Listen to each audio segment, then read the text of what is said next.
집값 선행지표인 부동산 경매 시장에서도 옥석 가리기가 심화되고 있습니다. 향후 미래 가치가 높을 것으로 판단되는 물건에는 응찰자가 몰리면서 비싼 금액에도 새 주인을 찾는 반면에 일부 물건은 감정가보다 가격이 떨어져도 연일 유찰을 거듭한다고 하는데요. 네, 꼭 낙찰받아야 할 매물과 반드시 피해야 할 매물을 그르는 이른바 한 끗 차이. 자, 경매 관리 분석의 기초부터 짚어보는 시간 마련했습니다. 경매 길잡이 설춘환 교수님 나오셨습니다. 어서 오세요. 어서 오세요, 교수님. 네, 안녕하세요. 이거 하다 보니까 이제 진도도 나가지만 복습 내용도 제법 많이 나옵니다. 이게 계속 복습을 해야겠더라고요. 무한 네. 반복해야죠. 무한 반복해야 되고 이 경매나 세금 쪽은 우리 정비랭크가 굉장히 빨리 돌아가거든요. 빨리 돌아가는데도 살짝 보면 아까 교수님 착석하시자마자 경매 공부 좀 하러 가시겠다고 이게 월요일 한 번 갖고는 TMI 아닙니까? 월요일 한 번 갖고는 안 되는 것 같아요. 계속 공부 복습해야 되겠습니다. 이게 지금 낙찰가율이 3개월 만에 최고치. 그러니 경매 받는 그 금액이 점점 높아지고 있다니까 그만큼 또 집값도 오른다는 그런 심리를 또 자극하는 거 아닙니까? 23개월 만에 최고치. 23개월 만에 어마어마하네요. 최고치면은 거의 2년 만에 최고치인데 그건 네, 그렇습니다. 실제 네. 이제 일단 그 분위기는 예.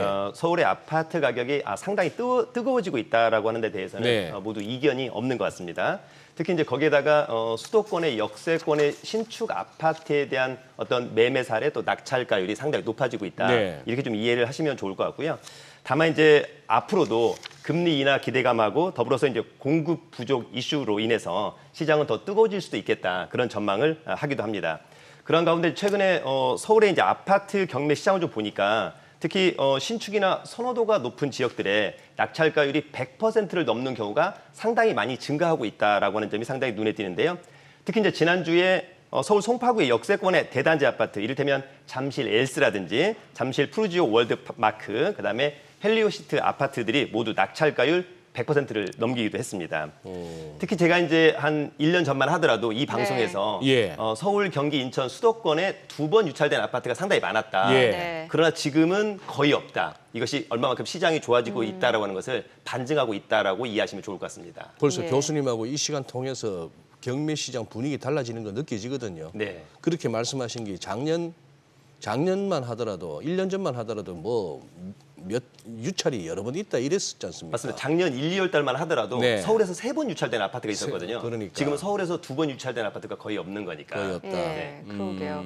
말씀 주신 대로 지금 뭐 전국 낙찰가율 사실상 뭐 서울이 끌어올렸다고 해도 과언이 아닐 것 같은데 뭐 서울하고 이제 아파트 빼면은 경매 분위기 전체적으로 봤을 때 오히려 위축 국면이라고 하니까 이게 뭔가 좀 양극화가 좀 심해지는 분위기이긴 하네요. 네, 맞습니다. 일단 많은 사람들이 선호도가 일단 네. 서울에 집중하고 서울. 있다. 이렇게 좀 네. 이해를 하시면 좋은데 서울의 아파트는 웬만하면 낙찰가율이 지금은 한 거의 95%를 넘어가고 있습니다. 반면에 제가 이제 얼마 전에 다녀온 인천의 청라, 검단, 송도, 영종도 같은 경우에는 이를테면 이제 입지가 좀 좋은 데라고 좀 보이는데 네네. 그런데 신축 아파트라고 한다면 낙찰가율이 90%를 넘기는 경우도 있지만 예. 그 외의 나머지 지역 그리고 이를테면 경기도하고 세종, 부산 같은 경우에도 어찌 보면 신축의 역세권을 제외한 나머지 지역은 거의 낙찰가율이 한 80% 또는 80% 밑에 있는 경우도 상당히 많다라고 하는 점 좀 이해를 하시면 좋을 것 같고요.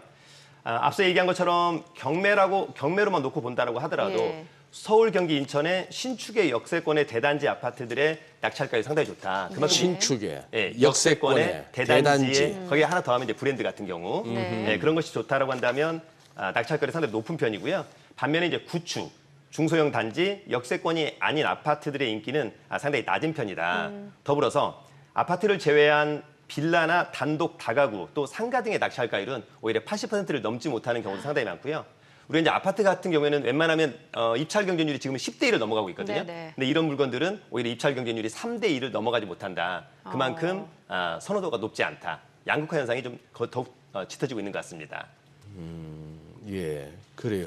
지금 또 이제 똘똘한 한 채 열기 이게 다시 불어오면서 이제 강남 아파트들이 이제 경매 시장이 나오면은 뭐 바로 그 비싼데도 불구하고 그러게요. 낙찰되는 분위기.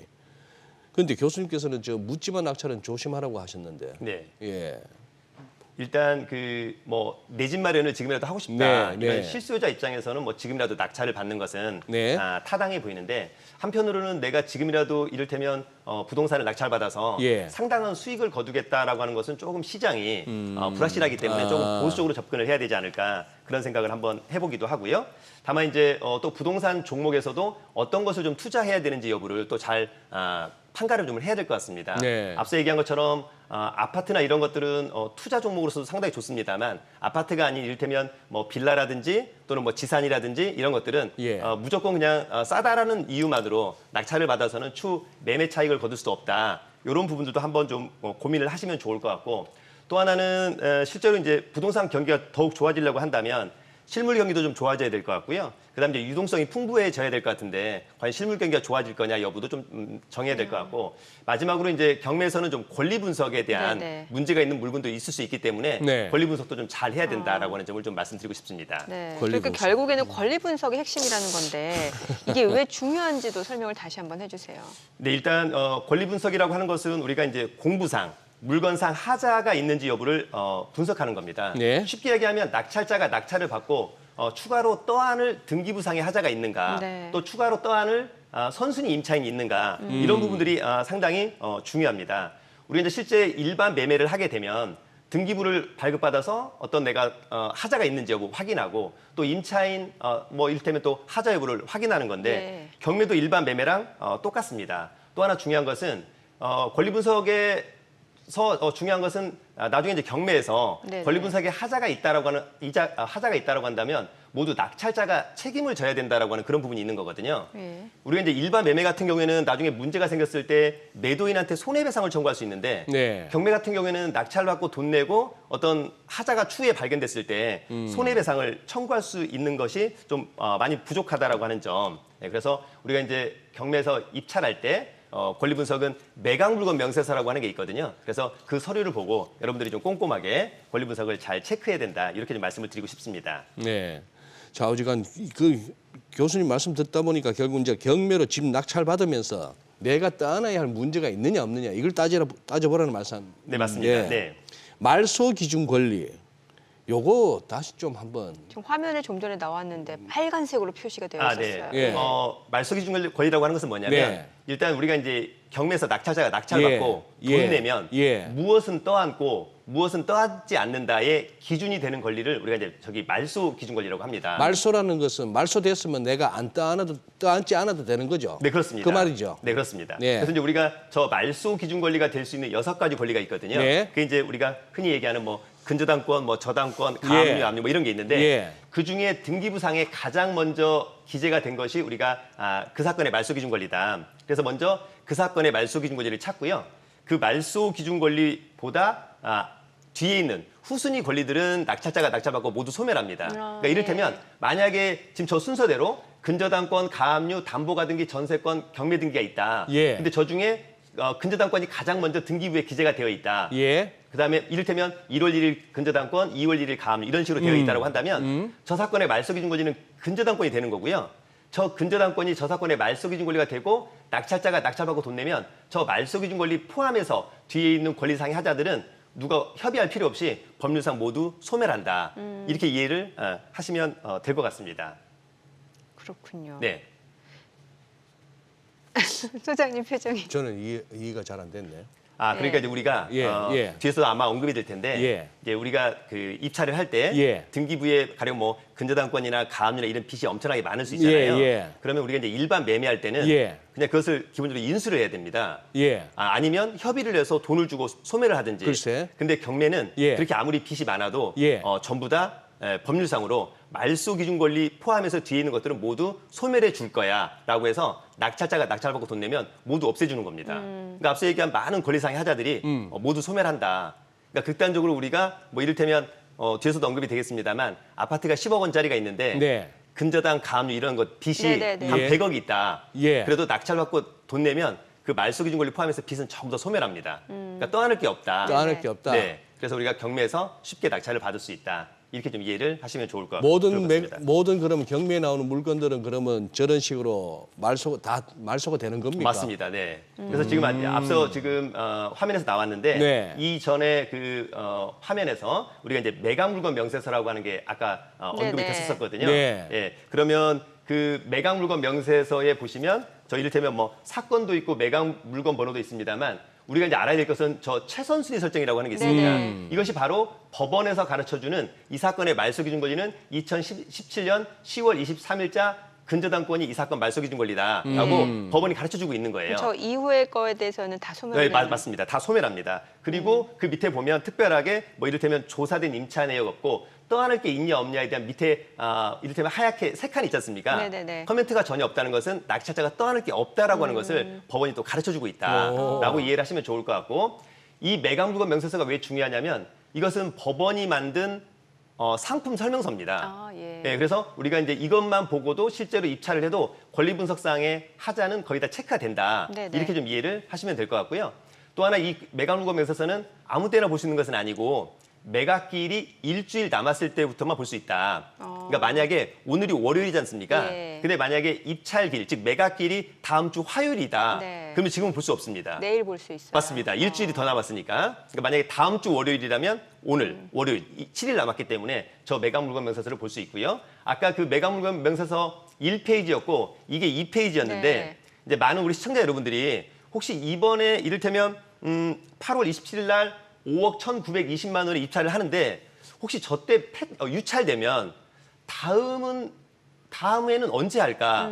그것을 법원이 또 가르쳐주고 있습니다. 아, 기일하고 최저 매각 가격까지 다 나오네요. 맞습니다. 근데 예. 원래는 저 매각기일을 사매각기일을 처음에부터 공지를 하고 있습니다. 예. 그래서 6월 18일 날 유찰되면 8월 27일, 또 8월 27일 유찰되면 10월 16일 날 할 거야. 그래서 우리 시청자 여러분들이 이번에 유찰되면 다음에 언제 또 매각을 할까? 그러면 매각 물건 명세서 2페이지를 보시면 누구나 쉽게 알 수 있습니다. 내 자금 상황까지 고려해서 저런 것까지 다 체크를 해보면 좀 맞습니다. 계획적으로 해볼 수가 있겠네요. 네네. 그 말씀해주신 내용 보면 뭐 근저당이라든지 어떤 빚, 쉽게 말해서 빚, 부채 이거는 좀 떠안을 필요가 없을 것 같은데 네. 뭐가 또 좀 주의할 필요가 있는 건가요? 아니, 그 교수님 말씀 듣고 나면은 경매 관련해서 뭐 걱정할 게 없는 것 같은데요. 근데 실제로 우리가 예. 이제 만약에 공부 삼아서 네. 권리 분석을 많이 공부합니다만 네. 실제로 우리가 권리 분석상에 하자가 있는 물건이 거의 없는 편입니다. 네네. 그러니까 한 뭐 100건 중에 한두 건이 있을까 말까라고 예. 그래요? 하는 점. 예. 그래서 이제 우리가 일반 매매에서는 앞서 얘기한 것처럼 뭐 등기부상의 하자, 네. 또 임차인을 다 인수하는 것이 원칙입니다만 경매 같은 경우에는 기본적으로 이제 소멸주의에 의해서 모두 소멸된다. 지금 이제 화면에서 제가 이거 하나만 좀 설명 좀 드려보도록 하겠습니다. 네. 지금 일반 매매 대 경매 뭐가 다를까? 자, 먼저 아파트 10억 원짜리가 있는 거지 않습니까? 예. 근데 왼쪽에 보면 일반 매매를 합니다. 그러면 먼저 등기부에 3월 4일 근저당권 4억이 설정돼 있고요. 이제 이것이 이 사건의 말소 기준 권리입니다. 그 말소 기준 권리. 제일 먼저 설정된 거. 맞습니다. 그 말소 기준 권리가 될 수 있는 6가지 권리 중에 가장 먼저 등기부에 기재가 됐다라고 해서 예, 우리가 예. 그 사건의 말소 기준 권리 3월 4일자 근저당권 4억. 그다음에 이제 4월 5일 날 임차인이 4억에 들어왔나 봅니다. 그리고 4월 7일 근저당권 3억, 가압류 5억, 가압류 4억, 압류 3억. 그러면 아파트 10억 원짜리에 지금 부채가 23억 원 있는 거지 않습니까? 예. 그러면 저런 아파트는 일반 매매로 팔리기 어렵습니다.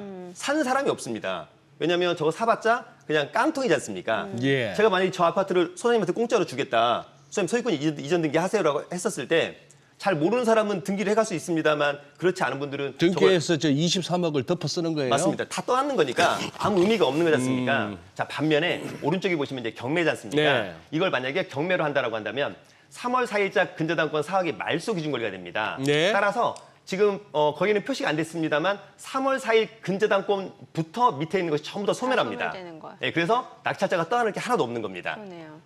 저 근저당권 4억까지 포함해서 소멸이 맞습니다. 예, 되니까. 저것도 소멸이 되는 겁니다. 예. 예. 아, 그래요? 맞습니다. 그러니까 말소 기준 권리에 해당되는 것들을 6가지를 저희가 좀 기억을 해볼 필요가 있겠네요. 그렇습니다. 그래서 항상 우리가 근저당권, 저당권, 가압류, 압류, 담보가 등기, 경매 등기를 암기를 하는 건데 그게 어려우니까 법원에서 아까 매각 물건 명세서에서 최선순위 맞습니다. 설정. 최선순위 예. 설정이라고 해서 얘들아 이 사건의 말소 기준 권리는 이거야라고 얘들아. 가르쳐주고 있는 겁니다. 법원에서 친절하게 네, 맞습니다. 최선순위 설정 맞습니다. 이걸 기준으로 다 권리 맞습니다. 네. 소멸된다. 진짜 맞습니다. 가면 법원에서 얘들아 이렇게 그건 아니죠. 네, 그렇습니다. 아니 근데 교수님. 지금 보시면 저기 말소기준이라는 예, 연구돼 아니 있는 거죠. 맞습니다. 정말 궁금한 게 말이죠. 네.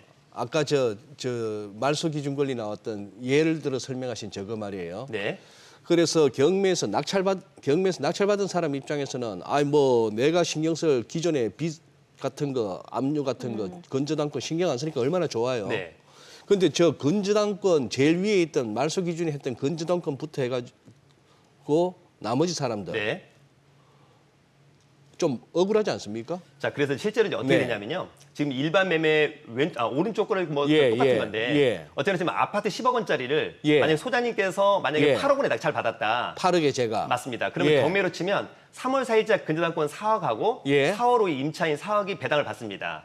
예? 위에 두 사람은 배당을 받는 거죠. 배당? 배당 순서가.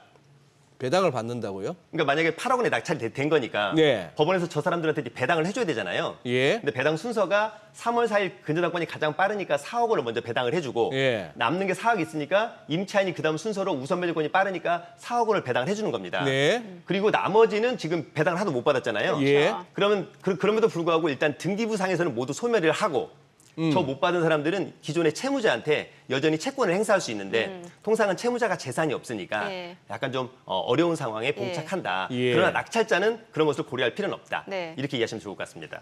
그래서 왜 보통 돈을 빌려줄 때 뭔가 담보물을 잡을 때 보통 본인이 순위가 어떻게 되는지도 체크를 대단히 중요합니다. 하잖아요. 자기가 네. 선순위인지 아닌지를. 네. 아니 제가 지금 굉장히 오늘 머리가 안 돌아가나 아니면 제가 뭘 자꾸 빠뜨리고 듣나? 아까 지금 저기서 그러면은 8억에 8억으로 낙찰됐다면. 낙찰됐다면은 네. 나는 저 10억짜리 아파트를 네. 8억으로 샀습니다. 낙찰받은 거죠. 낙찰받은 네. 거예요. 근데 4억을 갖다가 누구한테 준단 말입니까? 아, 저희 이게- 근저당권 사업 누가? 설정한 사람, 법원이 주는 거죠. 법원에서 네, 돈을 내셨으니까 8억 원을. 소장님이. 예. 예. 그리고 소장님은 전혀 아, 등기부상에 예, 예. 임차인 떠날 게 하나도 없다는 거죠.